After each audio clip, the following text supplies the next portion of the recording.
How much time do we have? How much time do you have? You have some time. How much we cannot tell.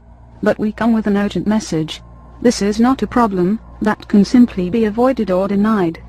From our perspective, it is the most important challenge facing humanity.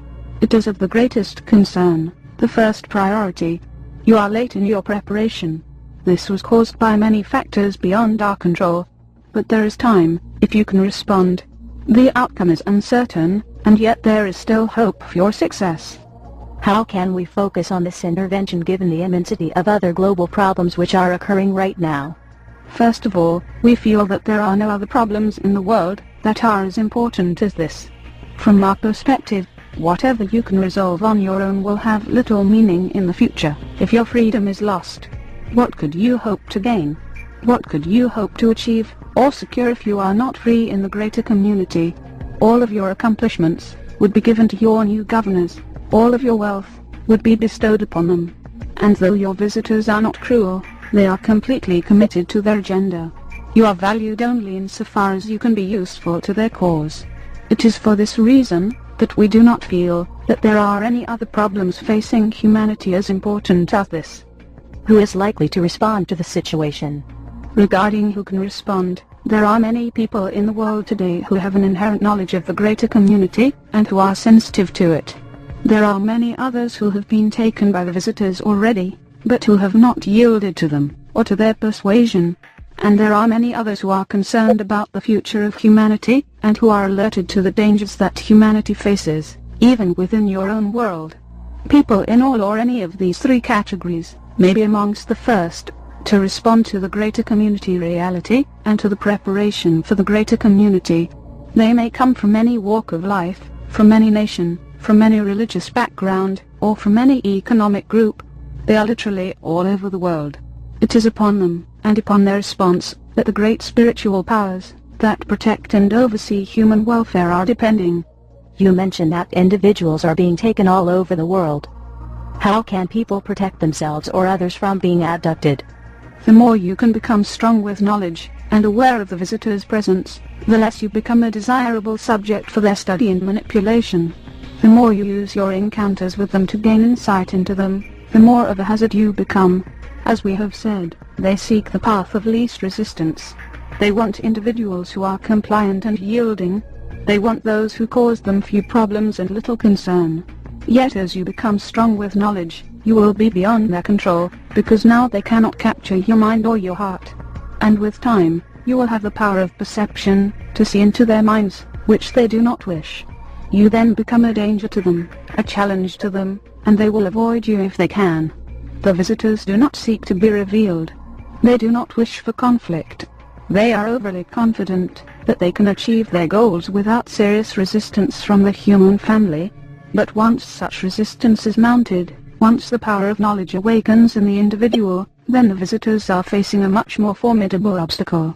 Their intervention here becomes thwarted, and more difficult to achieve. And their persuasion of those in power becomes more difficult to accomplish. Therefore, it is the individual's response and commitment to the truth that are essential here. Become aware of the visitor's presence. Do not yield to the persuasion that their presence here is of a spiritual nature, or that it holds great benefit or salvation for humanity. Resist the persuasion. Regain your own inner authority, the great gift that the Creator has given to you. Become a force to be reckoned with regarding any who would trespass against or deny your fundamental rights. This is spiritual power being expressed. It is the will of the Creator that humanity should emerge into the greater community united within itself, and free from foreign intervention and domination. It is the Creator's will that you should prepare for a future that will be unlike your past. We are here in service to the Creator, and thus our presence and our words serve this purpose. If the visitors encounter resistance in humanity, or in certain individuals, will they come in greater numbers, or will they leave? Their numbers are not great. Should they encounter considerable resistance, they would have to fall back and make new plans.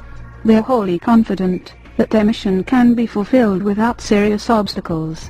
Yet should serious obstacles arise, then their intervention and persuasion would be thwarted, and they would have to find other ways of gaining contact with humanity. We trust that the human family can generate enough resistance and enough consensus in order to offset these influences. It is upon this that we are basing our hope and efforts. What are the most important questions that we must ask of ourselves and others with respect to this problem of alien infiltration? Perhaps the most critical questions to ask yourself are we humans alone within the universe, or in our own world? Are we being visited at this time? Is this visitation beneficial to us? Do we need to prepare? These are very fundamental questions, but they must be asked. There are many questions, however, that cannot be answered, for you do not know enough about life in the greater community, and you are not yet confident that you have the ability to counteract these influences. There are many things lacking in human education, which is primarily focused upon the past. Humanity is emerging from a long state of relative isolation. Its education, its values and its institutions were all established within this state of isolation.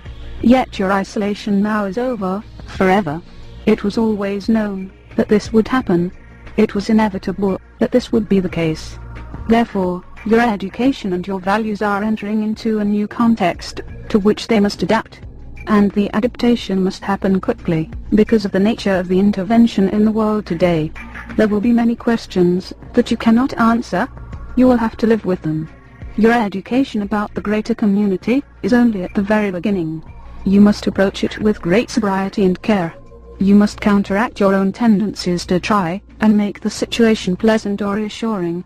You must develop an objectivity about life, and you must look beyond your own personal sphere of interests, in order to put yourself in a position to respond to the greater forces and events that are shaping your world and your future. What if enough people cannot respond? We are confident that enough people can respond and begin their greater education about life in the greater community, in order to give promise and hope to the human family. If this cannot be achieved, then those who value their freedom, and who have this education, will have to retreat. They will have to keep knowledge alive in the world as the world falls under complete control. This is a very grave alternative, and yet it has occurred in other worlds. The journey back to freedom from such a position is quite difficult. We hope that this will not be your fate, and that is why we are here giving you this information. As we have said, there are enough people in the world who can respond to offset the intentions of the visitors, and to thwart their influence on human affairs and human values. Because the visitors are so skilled in projecting thoughts and influencing people's mental environment, how do we ensure ourselves that what we are seeing is real? The only basis for wise perception is the cultivation of knowledge. If you believe only what you see, then you will believe only what is shown to you. There are many, we are told, that have this perspective. Yet we have learned that the wise everywhere must gain a greater vision and a greater discernment. It is true that your visitors can project images of your saints and of your religious figures. Though this is not practiced often, it certainly can be used in order to evoke commitment and dedication amongst those who are already given to such beliefs. Here your spirituality becomes an area of vulnerability, where wisdom must be used. Yet the Creator has given you knowledge as a foundation for true discernment. You can know what you are seeing, if you ask yourself if it is real. Yet to do this, you must have this foundation, and that is why the teaching in the way of knowledge is so fundamental to learning greater community spirituality. Without this, people will believe what they want to believe, and they will rely upon what they see, and what they are shown. And their potential for freedom will have been lost already, for it was never allowed to flourish in the first place.